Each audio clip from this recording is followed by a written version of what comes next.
24 years now. I've been playing Monk through 4 different versions of the rules. So it's a class that I'm familiar with on a very large scale. A lot of my experience is in V6 and V7.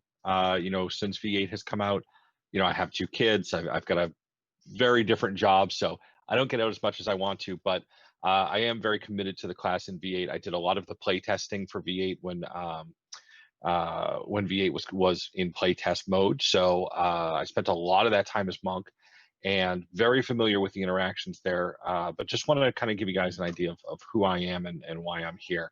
So again, I haven't really done any of these before, but my understanding is that you guys are going to ask me questions in the Monk channel on Discord, and I'm going to do my best to answer them for you. So if anybody wants to start with a question, go for it. If not, I can talk forever.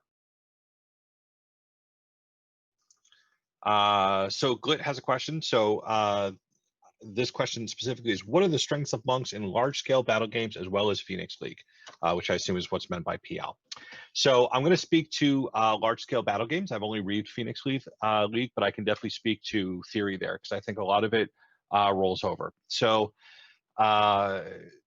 when I think about Monk in battle games, and especially where I see people go wrong with it, is I think that a lot of people pick up Monk, especially large-scale battle games, and think that their place is on the front line skirmishing. The number of times that I've seen a monk chase after another monk or a scout or an assassin is a very frustrating situation because that's really not where they should be. From my point of view, the strength of the V8 monk is really in disruption of the enemy team. So, I think that anybody who looks at the abilities can see some ideas of who they want to be hunting down, right? We want to be going after spellcasters. We want to be going after bow users, things like that. And I think it's important to understand that you can be a threat even when you're not directly affecting someone. So if you happen to have a couple casters that are clumped together, just making a bit of a push for them as a monk, or starting to kind of work around the line to flank into any backline support of healers, archers, candy druids, things like that, can really pay off very well because there's a lot of classes that basically have to outfight you as monk. It's not the classes that I see a lot of monks fighting, which is what always frustrates me, but there's a lot of classes that really, to deal with you, they have to outfight you, or in some cases remove your equipment, right? So you can threaten a couple different people at a time because they don't have long distance options to deal with you typically, or you can make them commit those long distance options. So if you have to take that pyrotechnics, and I can get into kind of some general tips on that in the future, but if you have to soak that pyrotechnics, always good to get it out as quick as possible. But it's good to try and create some disturbance. If someone's playing a wizard, someone's playing especially an archer that doesn't have phase arrow, or candy druids, any other bow user, just seeing the monk coming forward to them is immediately going to draw their attention, because they don't have a good quick response to you in most cases. Most players aren't going to have a quick response if they're in those classes. So in general, I would focus, especially in large battle games, in disrupting disrupting people that are going to support their front lines while your front lines, crash into theirs. So as far as what classes are forced to fight you, I think the key challenges you're going to want to look out for is, warriors are, excuse me, anybody who's in that kind of warrior cast of classes. So warrior, barbarian, paladin, anti-paladin. Those are the classes that I'm always really careful with. If they're kitted out, because the key thing to remember, and again, this is why I advise not being on the front lines most of the time, is the only offense you have as a monk is outfighting your opponent. So for every point of armor they have, they're exponentially more troubling for you to deal with. So Jace is a good example. I know he's in the chat. I'm very familiar with him.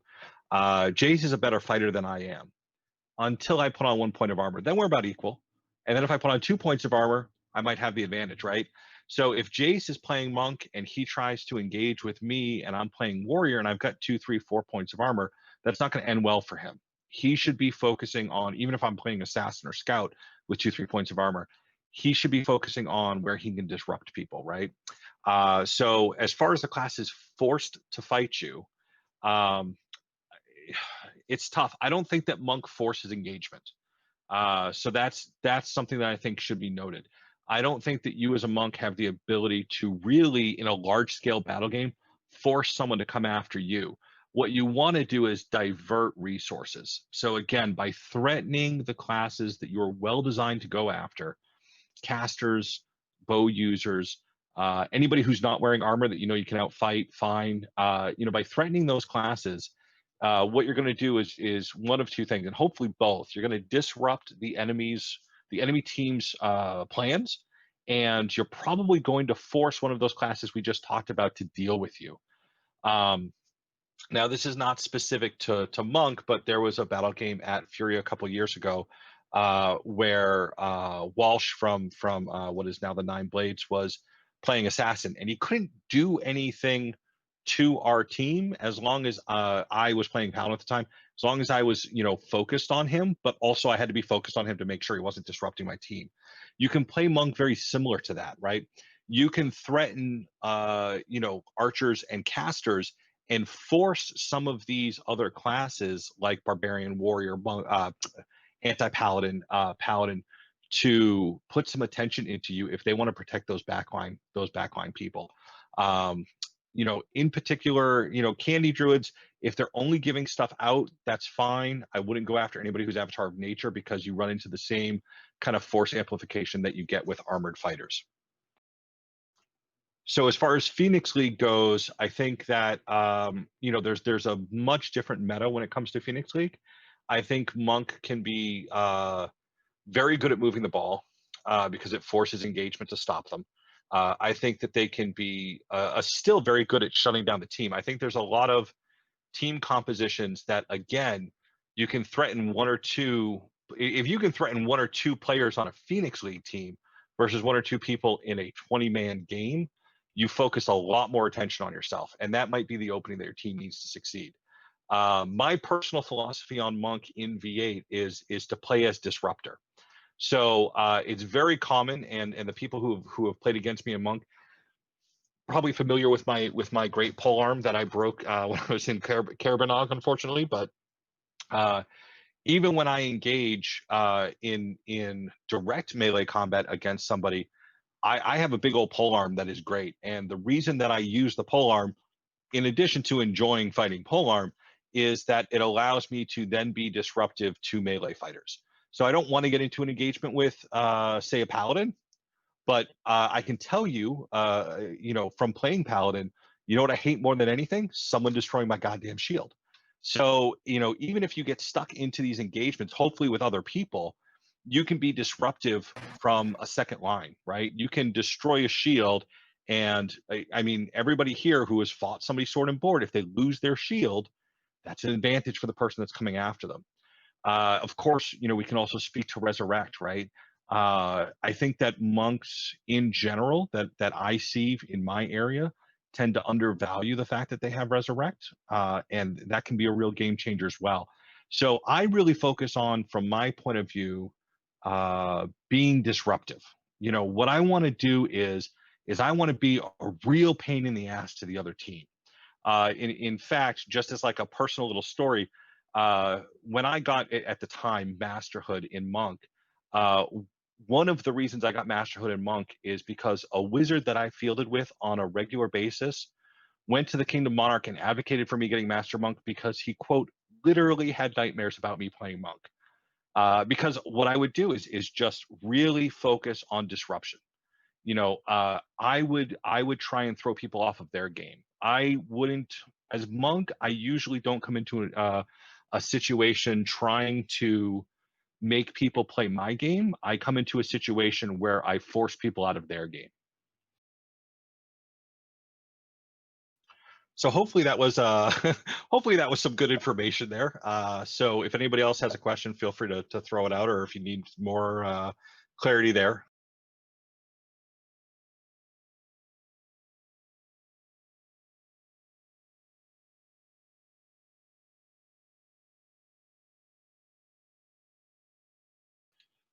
So Anders has a pretty good question here. So charge 10 is a pretty big commitment, a large battle game. How do you suggest kind of triaging your resurrect? So, I think a good rule of thumb, if you want to play any class well, is force amplification, right?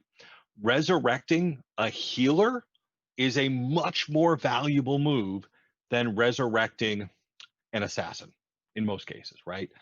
So it does come down to the specific game because there may be different values in based on the battle game of who is more valuable at a given time.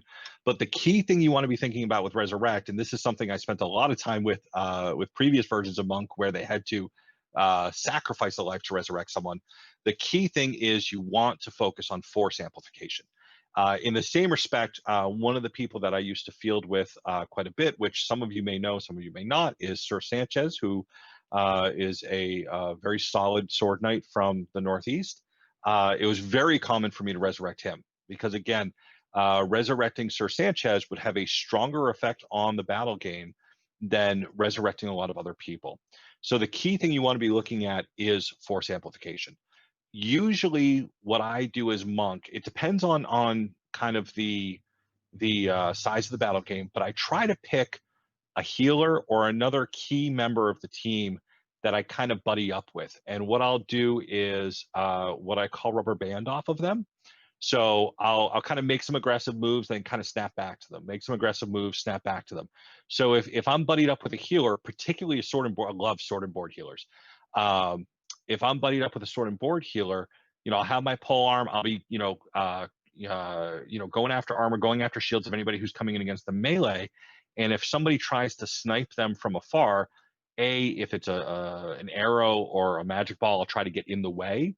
But if it's not, or if I fail, that's where my resurrect is usually going.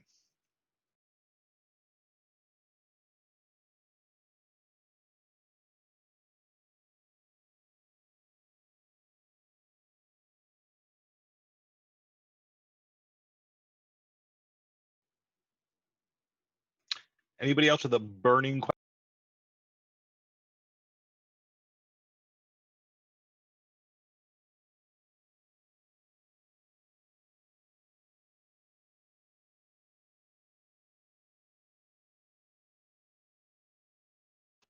I see someone typing here. 3 people typing.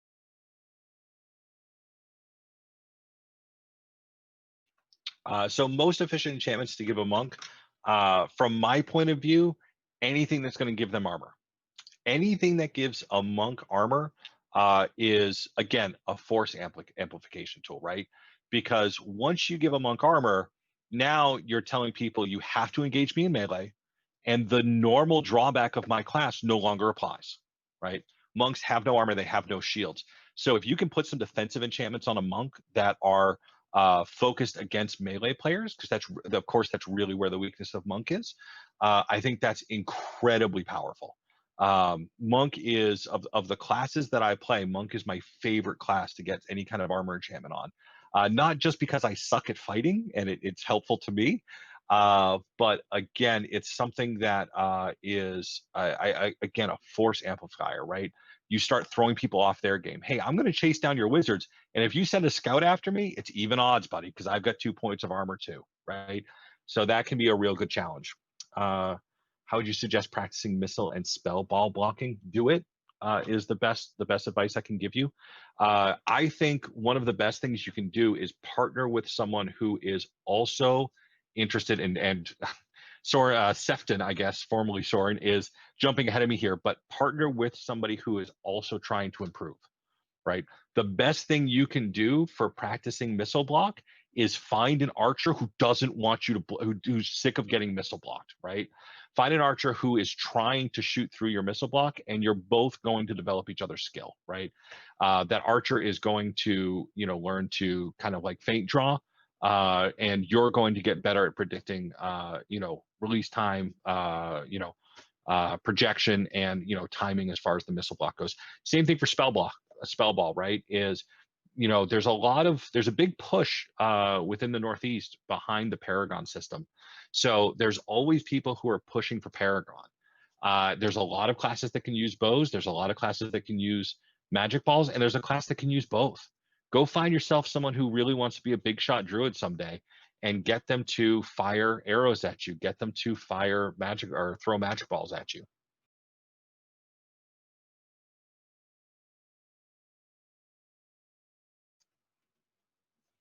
I talked a little bit about some of the other notes that I had, but just as a quick tip, also, one of the things that I think is kind of obvious, if you haven't thought of this, that's not a put down on you. I don't see a lot of monks do it. Is if you're going to play monk seriously in a battle game, bring 3 times as much equipment as you need. And then before the battle game starts, find 2 places on the field and drop some extra equipment. This is super valuable when you're in Sanctuary. If you're fighting Florentine, you start to run at let's say you run at that healer or something like that, and all of a sudden, 6-point ancestral armor warrior shows up between you and the healer.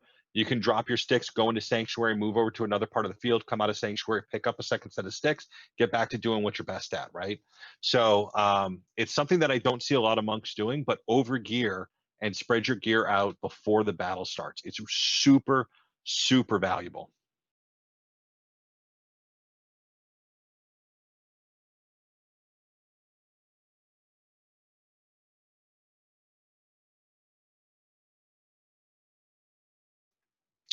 Who's next? Who has a question for Bowen?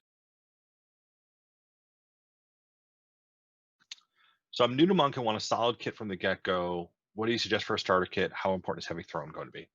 So I like having a low number of Heavy Throne. The transition into V8 and the transition to Heavy Throne, which for anybody who's newer to the game, prior there was just one type of throwing weapon and monks could use it after second level.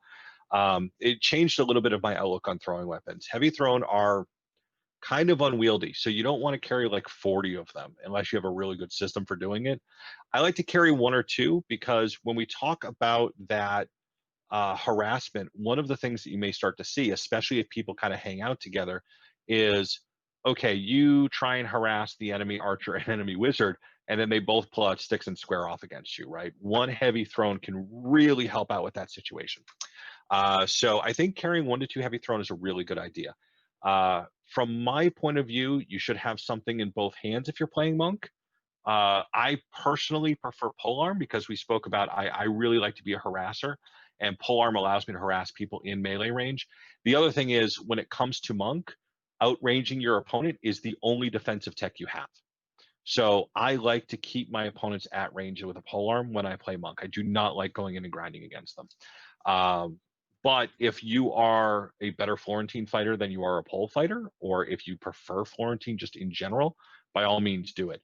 I think getting started as a monk, put something in both hands, have a Heavy Throne weapon. If you are progressing to Paragon, I think that you should have at least a good set of Florentine sticks and a pole and a couple Heavy Throne.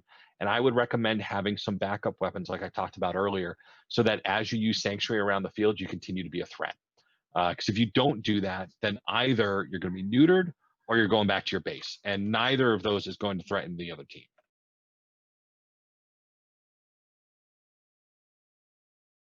The good news is Monk has a very low cost of entry. There's no armor. You don't have to worry about shield blanks. It's very, very low cost of entry class, which is, I think, one of the challenges with it is a lot of people say, I don't have armor, I should play Monk. While that's true, you can get a lot out of Monk by not having armor. I think the way that most people play Monk, they'd be better served by doing like an Avatar of Nature Druid or something like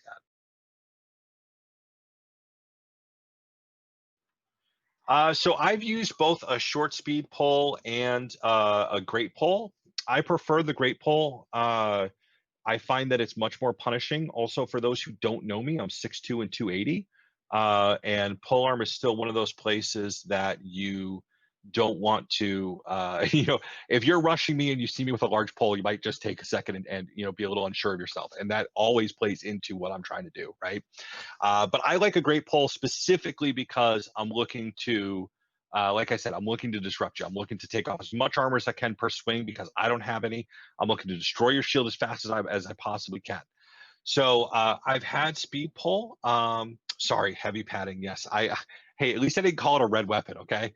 Um, so when I say great pull, what I mean is heavy padding. So, um, but from my point of view, I want to do as much disruption as I can. That's always the way that I approach Monk. When I put on my gray sash, I walk out onto the field. I look at the enemy team.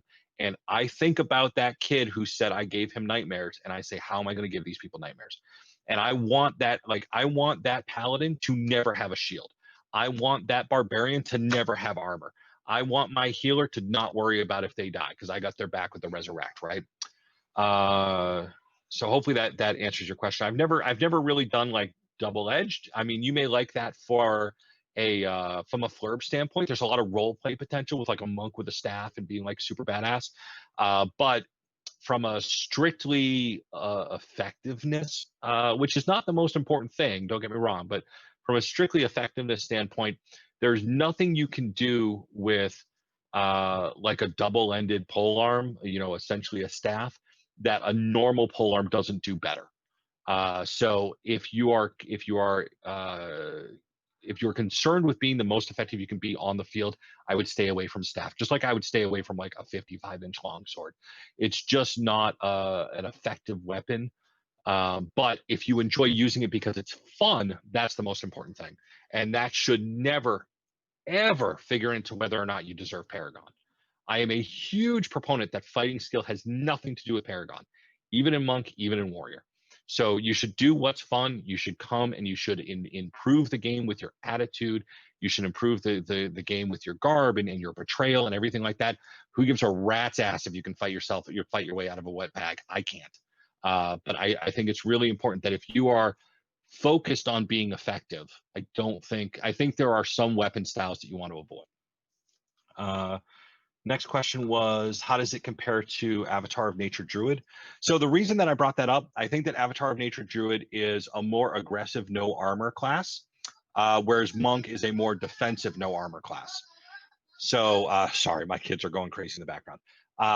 With Avatar of Nature, you have offensive options. Monk does not have offensive options from a skill perspective. It's just you being a better fighter. So I see a lot of people who play Monk because I feel like there's a lot of people who fall into Monk because they're focused on improving their stick level from a tournament kind of view, and Monk allows them to ignore spellcasters who would normally kill them to a large degree at least. And so instead, they're just going to take the middle of the field and they're just going to like grind with anybody who's out there. That's a real poor way to play Monk. I see Monk as much more of a team support class. But I think if that's what you're looking to do, if you're looking to pick up two swords, get into the middle of the field, and grind with people, and you want to be effective in a battle game, I think Avatar of Nature has better tools to be a frontline fighter with no armor than Monk does.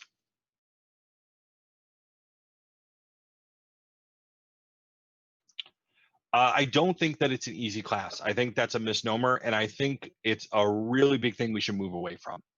Uh, I feel like a lot of people say Monk is an easy class because you don't have to worry about magic, and then the problem becomes players don't understand magic. In fact, I usually advise people not to play Monk to start out with. I think you should understand how magic works and what arrows do before you start ignoring them. That can be, again, because I see this as a team support role, it can be a real challenge for you if you don't understand what your teammates are dealing with, right? I don't think that it's an easy class. I think that Monk got exponentially harder between V7 and V8. One of the reasons I originally picked up Monk is because I'm not a very good fighter. Mac can attest to this. And what the old version of Monk allowed you to do is choose your engagements. It's a little bit more the way of Assassin plays now, where you could kind of just like jump in and out as you needed to if you got overwhelmed. I think Monk today in V8 is can be a little bit like a sniper shot. It's not rapid fire and it needs to be well applied. So I think that it is not an easy class to master.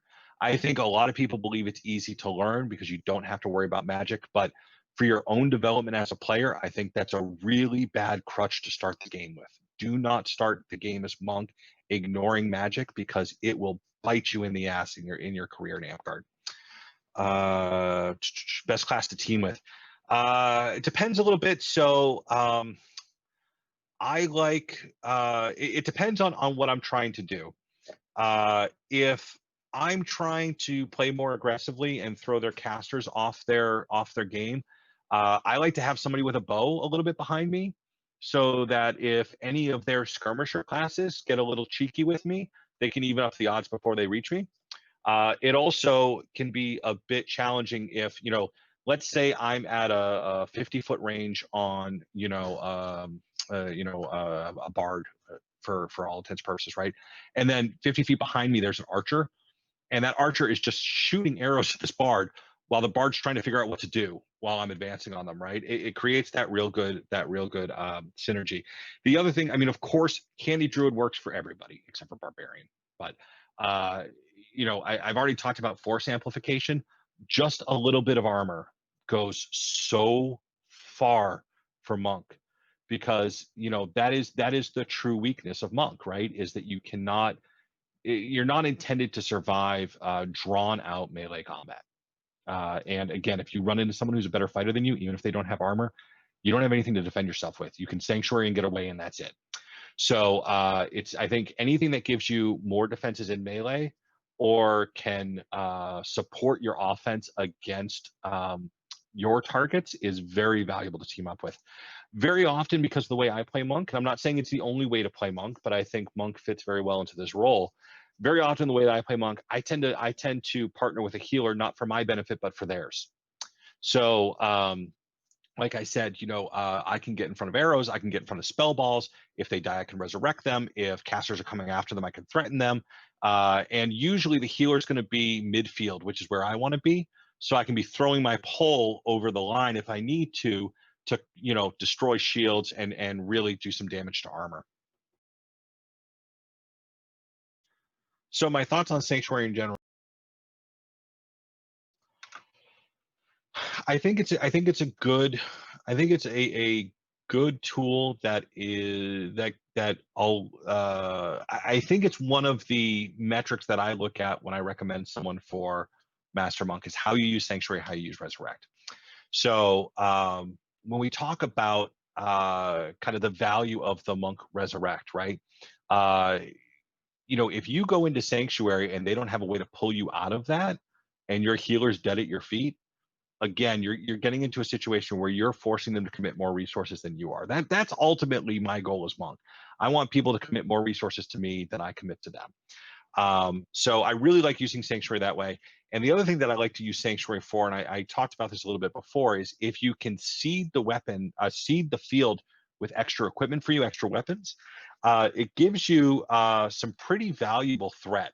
So if you know that you have a relatively safe if you're relatively safe in Sanctuary based on location or team makeup or whatever, sanctuarying over to the side and coming alive can cause a lot of disruption real easy. And even if you pop up alive and that you're throwing that life away on your side, if you can get 4 or 5 people to turn to face you while your team crushes into theirs, that's a huge value with Sanctuary, right? I tend to use it a little bit more defensively. So, like I was saying with my earlier example, if my line gets crushed and I see a value for Resurrect, I might go into Sanctuary and wait, see if I can get them to commit more resources to me. One of my kind of staple moves on the GV field is to go into Sanctuary and just walk around, especially if they have really no way to get me out of it, because nobody wants to get surprised by someone in Sanctuary. So you definitely don't want to impede the game. But if you're just Sanctuary and they're turning to look at you, or they're walking away from their team to follow you, you're not impeding the game. So don't get in the middle of stuff. Don't Jesus Christ, don't block shots. Don't cause don't directly cause problems for people. But if you hang out in sanctuary and you walk around the back of their line and they don't have a way to deal with you, that's a real problem for them, and you're going to start to cause more and more of that disruption. I always think of like I don't want to call it a kill death ratio because that makes me sound like some kind of asshole, but I always think about what the value is that I get out of the actions I take, right? So I think you can use sanctuary for very high value actions, but I think using it reactionary usually means that you're going to break even or come out low.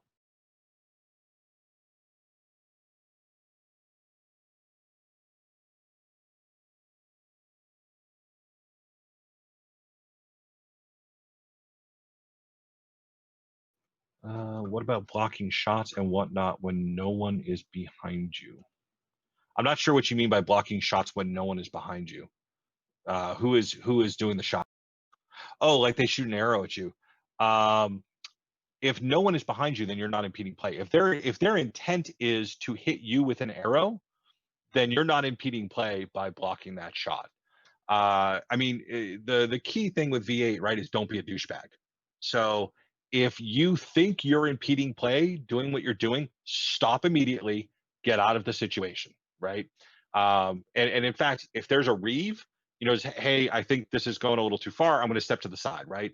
Just get out of dodge. But if you're by yourself and there's nobody else that arrow could be coming at except for you, absolutely not impeding play to block that arrow.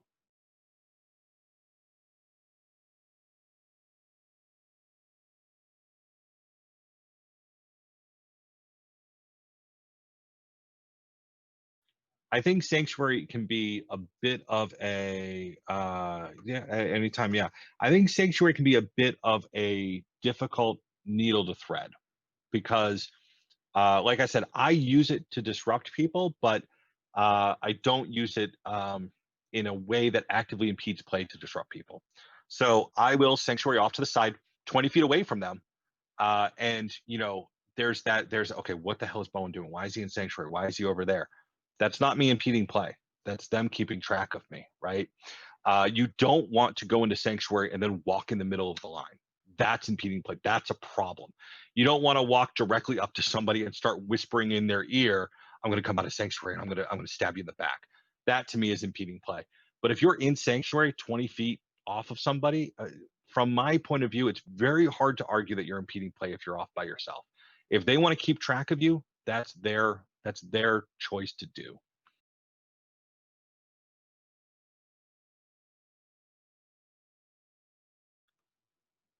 And if I'm ever proven wrong, I never.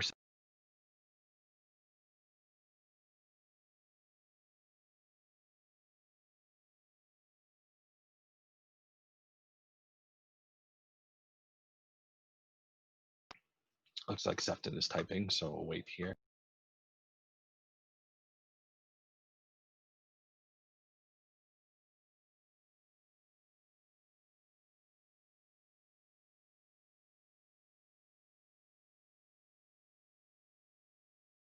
So I'll tell you, a little bit of I've talked a lot about being a harasser, right? And understand that when I say that, I mean throwing people off their game. I don't mean being an asshole to people. But the reason that brings to me is yeah, I would agree there needs to be multiple people in an interaction to impede play from my point of view, but it is a little bit of a gray area. I understand, it starts to get weird. So I do think it's important that if you ever think you're impeding play, just assume you are and move on. But I just wanted to throw out there that when I say harasser, I'll give you an example of one of the things that a game that I used to play with Sir Sanchez, which I called Leg the Warlord. And uh, the game of Leg the Warlord is played by, I'm sure nobody can figure out this game, legging the Warlord. And the idea behind that is when we would ditch, Sir Sanchez being fully mobile was a much bigger threat to me, to my team, than me being alive was to his team. So if I could interact with Sir Sanchez in a way where I took his leg, even if I died, that was a valuable outcome for our team.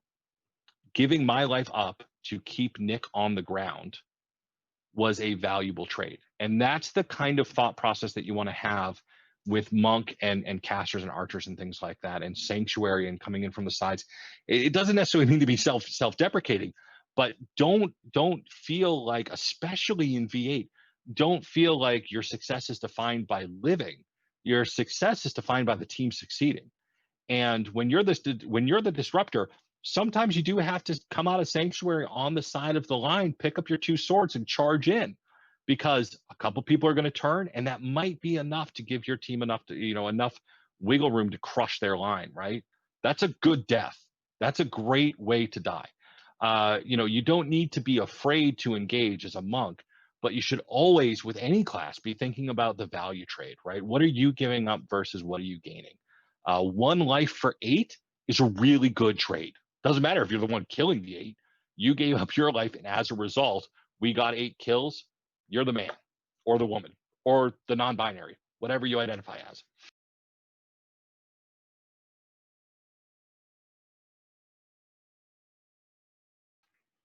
So this is a really good question, and I think it's a general Paragon question. It's something that all Paragons should be concerned with. Listen, I love to role play. I love questing. I even enjoy tournaments from time to time. But at its core, Amtgard is a team-focused fantasy game. And if you are looking to move into the Paragon path, and if you're looking to succeed in something like Phoenix League, you need to start thinking about the team and not about yourself. Now, you staying alive may be the most valuable thing for your team. That could happen. If you're a sword knight who's playing an anchor warrior in Phoenix League, you staying alive is probably really good, right? If you're a wizard and they don't have any way to stop you, you staying alive is probably pretty good. But it's important that you operate as a team when you get involved, especially in large battle games. Okay, it's especially with monk. Monk is not a class where I feel like you're going to have.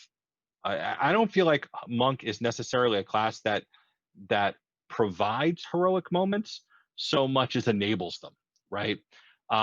Because you can be so disruptive, it really gives the rest of the team the ability to just stomp, the enemy into the ground. Again, I'm just coming from the way that I play it. I focus a lot on disruption and using my immunities in an aggressive way. Um, but I think that from a cultural standpoint, things like Phoenix League are extremely good for this. And I think, just to be quite frank with you, if you're looking to be Paragon Monk, and if anybody has had the unfortunate experience of reaching out to me about Paragon Monk, you know that I ask you one question: how many times do you use Resurrect? And it's not that I care how many times you use Resurrect; it's that I care about your mindset. Are you running into battle and dying against people with 6 points of armor because you're trying to outfight somebody in full plate, or are you focused on your team's success?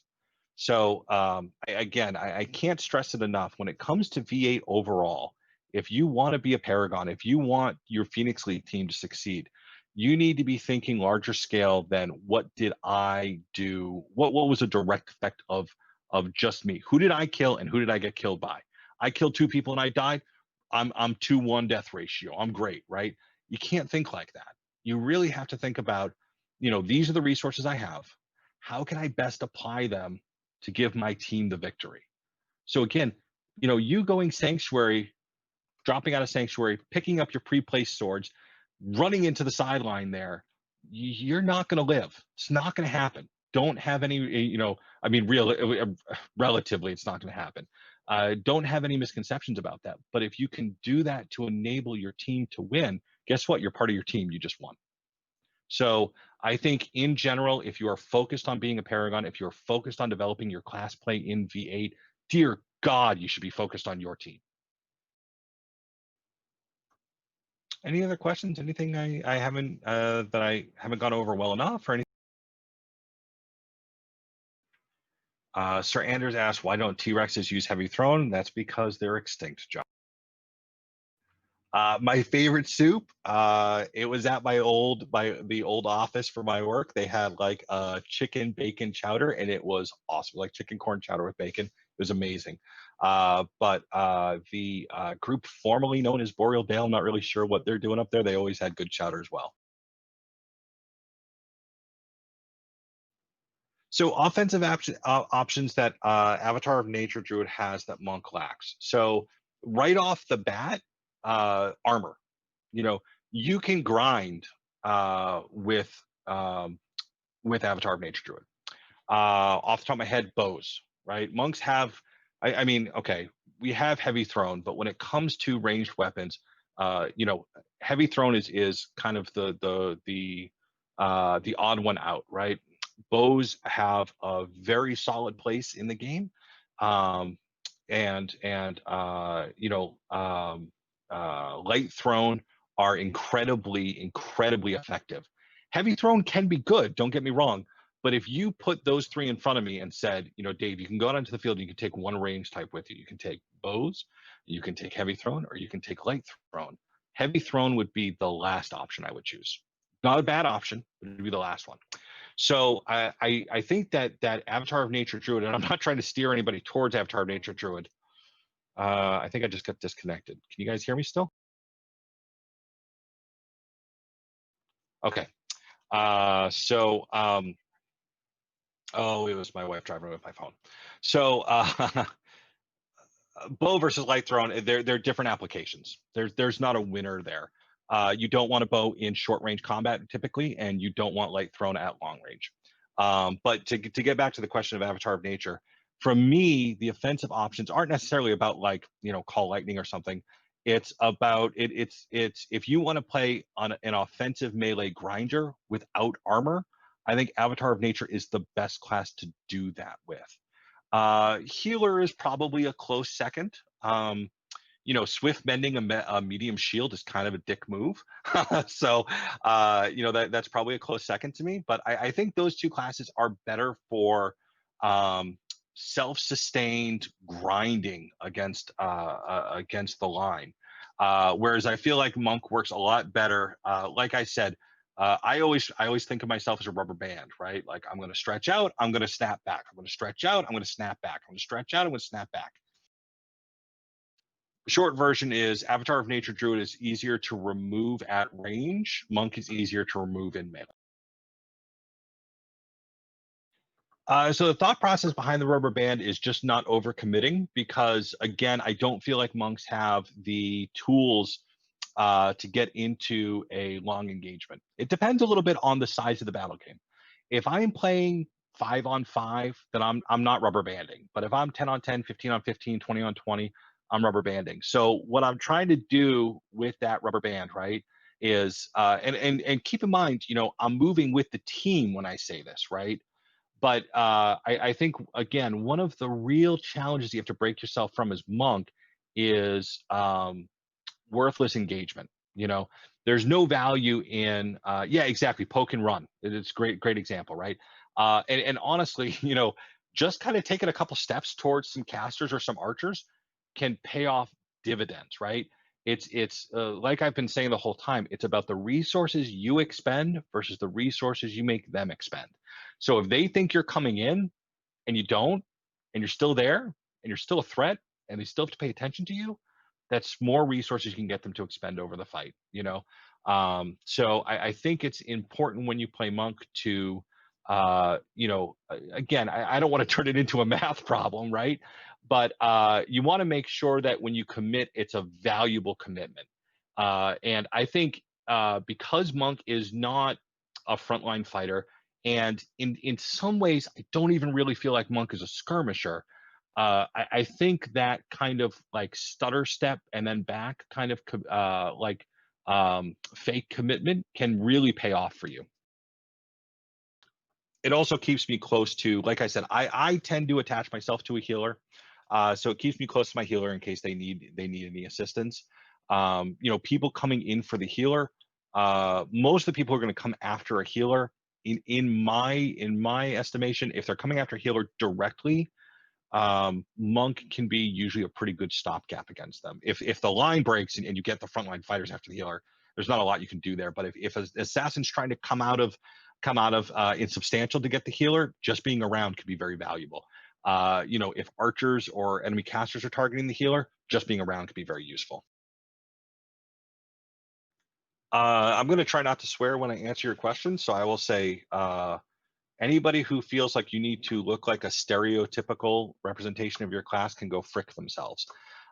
Um, from my point of view, and again, I take a less roleplay oriented view to Amtgard at this point in my career, but I always look at Amtgard classes not as a hard to find. Yes, Mika, Smurf tradition. I look at Amtgard classes not as a defined persona, but as a defined set of skills. So I'll give you an example. When I play Druid, I actually play a lot of Avatar of Nature Druid because I like a lot of the same things about that I like about Monk, and it gives me a little bit of the ability to, flip over, be a little bit more aggressive and things like that. But when I play Avatar of Nature Druid, I'm not playing a Druid. My character's not a tree hugger, doesn't do that. My character's a duelist. And if you played Amtgard in V6, duelist had these abilities where like you would hit them and they would say, oh, that's barely a glancing blow, and they wouldn't have to take your shot, right? That's how I role play my character having armor. So yeah, luck point. Thanks, Anders. To me, it's not about what it says on the piece of paper. It's about the set of skills and how you use it. So when you talk about garb, what I'm looking for is, neck to ankle, appropriate garb for Amtgard. I don't care if it's the same guard you have for wizard. I don't care if it's the same garb you have for healer.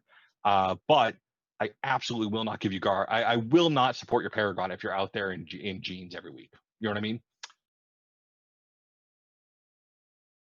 That kind of goes into like a second rant that I'm happy to go on with other people at another time, but don't play monsters. Find a valid class that, I shouldn't say valid, find a standard class that has relatively similar abilities and just role play it. If your character's a werewolf, just play barbarian, please. It makes things so much easier for people who run games. The other thing, just on the point of garb, is since we're talking about monk, I'll use I I'm gonna probably like get some flames in the chat for this. I've never actually seen Avatar: The Last Airbender, but I'm familiar with the concept of the character, right? Um, if you think about an Avatar: The Last Airbender monk, that may very well be wizard, right? So this is a good example of why I don't support you must look like a monk to get monk paragon.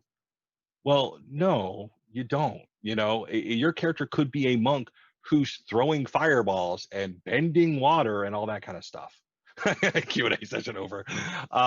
It's not that I don't want to watch it. I just haven't had a chance to yet. I tried getting my son into it a couple years ago so we could watch it together. He was a little bit too young, so we're gonna try it again probably in a little bit. But the point being, if we focus too much on you're a monk, that means that you do punches and kicks, and you should have robes, or you should have like a Shaolin outfit. If we focus too much on that, we stifle the creativity of our players. There is no reason you cannot play a monk who is a wizard. There is no reason you cannot play a monk who is a barbarian. There is no reason you can't play a monk who is a paladin. So please don't ever feel like you should conform to someone else's view of your character to earn Paragon. And if someone tells you that, you tell them to take it up with me, particularly if it's monk. There are only 2 Paragon monks in the kingdom, so 50% of us at least is saying that's not allowed. I expect it's 100% of us. I just haven't confirmed.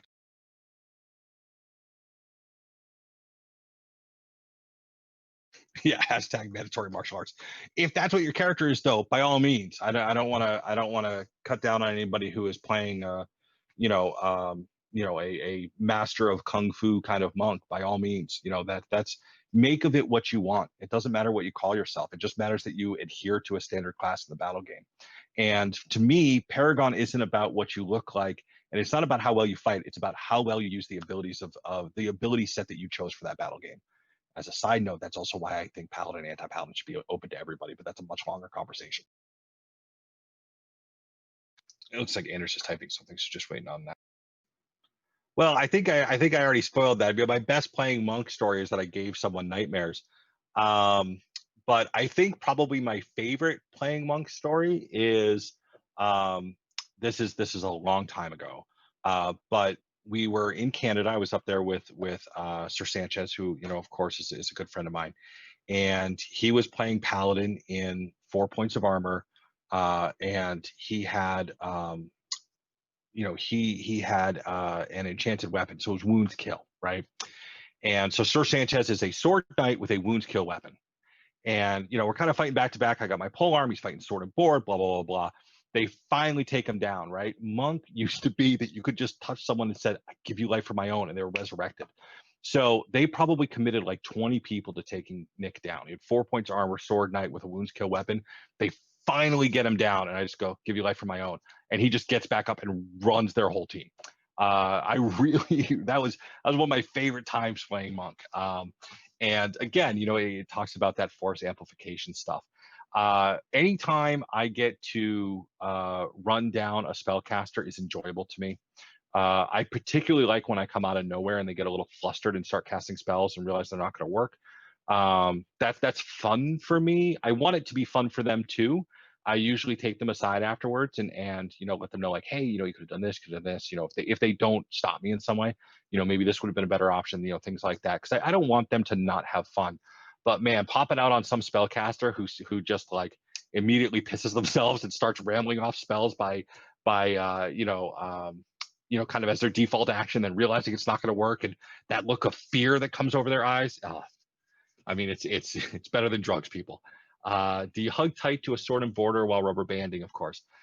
Depends a little bit on the situation. I prefer to, because I fight with with a heavy padded polearm. I prefer to do that because I feel like I can be very effective in melee from 8 feet away over a sword and border, putting pressure on who they're fighting. Depends a little bit on what they're doing, though. The reason that I fight with a lot of board people is just because, like I said, my preference for me, and I don't know that this is even the best option for Monk, but my preference for me in large battle games is to stick to a healer. And most healers that I work with, most healers that I run with, are a little bit more combat focused. They go a little bit light on spells, and stick more to sword and board. They're a little bit more aggressive, so I tend to stick to them a little bit more. But it depends. I don't feel like for example, if the only sword and board on the team is a warrior in 6 points with ancestral armor, doesn't probably need my help. That's probably not the best amplification or application of my force, right? So it really depends on what's going on. Yeah, Mika. I mean, I hang out with Mika all day.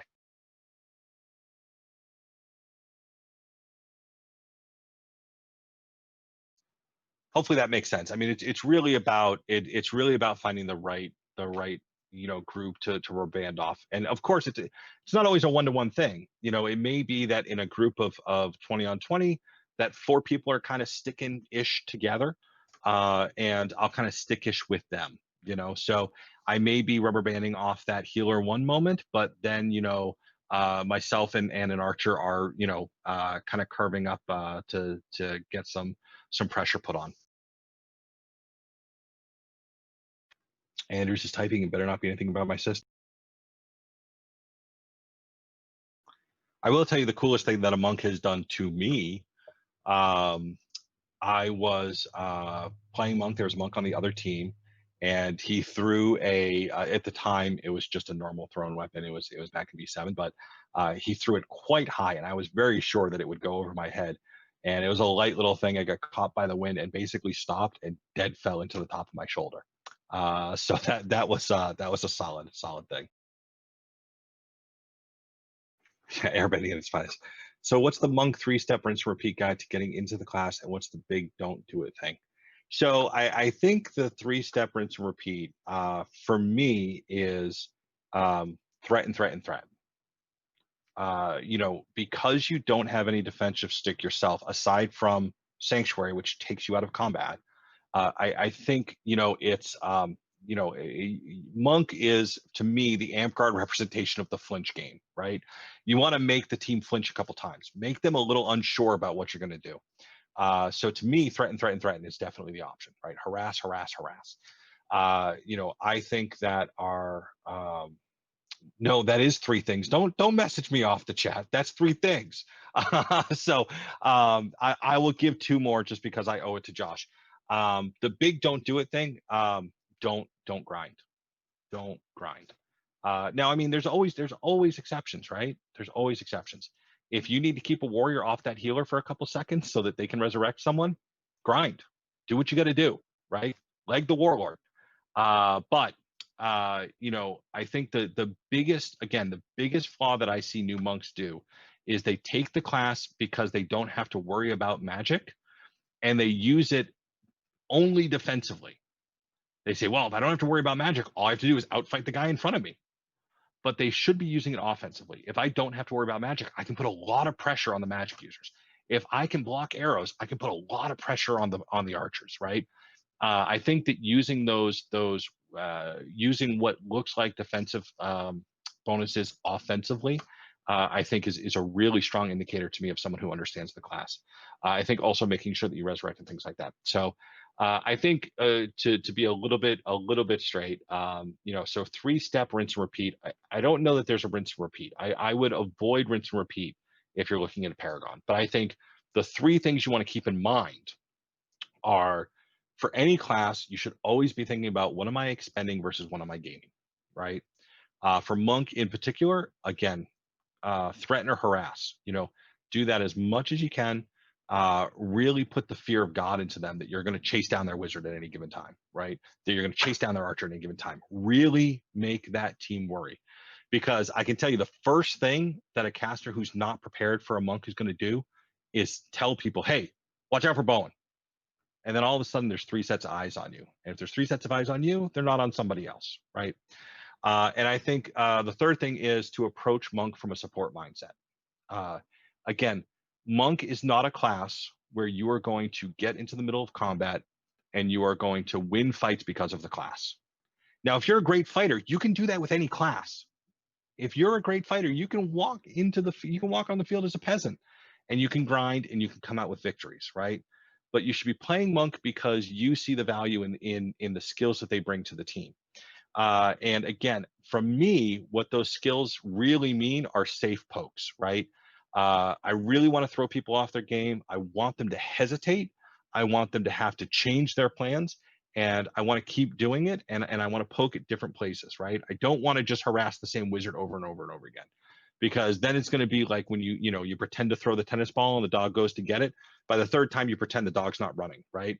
So you need to poke at different locations.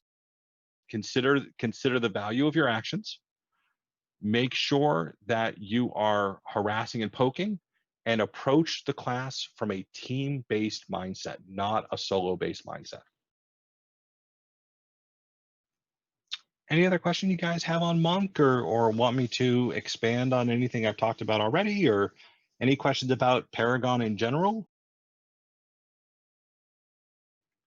So it looks like we're at the hour mark. If anybody has any questions, of course, just like Sefton just said, feel free to throw them out. If not, I want to leave this with you guys. It's there's no one way to play a class.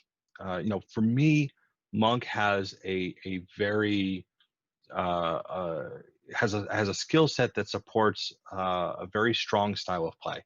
That doesn't mean it's the only way to play the class. So I think that there are things to avoid.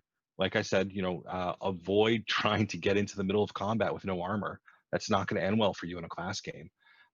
But different battle game conditions, different class makeups on both teams, and even different skill levels are going to have to determine the way that you move. So warrior, hands down, warrior, Miko. No. I mean, 6 points of armor that I can't get through with my polearm, or that takes 7 shots to get through with my polearm. Yeah, warrior, hands down. There's no other class that I'm really worried about as Monk. Now, don't get me wrong. That doesn't mean that there aren't classes I don't feel are advantaged. I feel like Barbarian's pretty advantaged. I feel like Paladin, Anti-Paladin are pretty advantaged. But warrior is definitely the one I want to avoid because I don't have any offensive tech against them, and they have the most offensive tech against me, right? So that's what I want to avoid. But what I was just throwing in there is just, don't take anything I say as the Bible. It got me where I am, and if you want to talk more about Monk and you disagree with what I've said, I'm super open to that. I love talking shop. But this is the way that I play the class, and I hope that this has been helpful for you. But by all means, find your own path with the class. You're going to find situations where if you say, well, Bowen said not to grind, so I better not grind, grinding might have been the right answer in that situation. So always be open to changing your plan. Be as flexible as you can, because that's what I do when I play Monk. Is I try to force people out of plans. So the more flexible you are, the more resistant you are to someone doing that to you.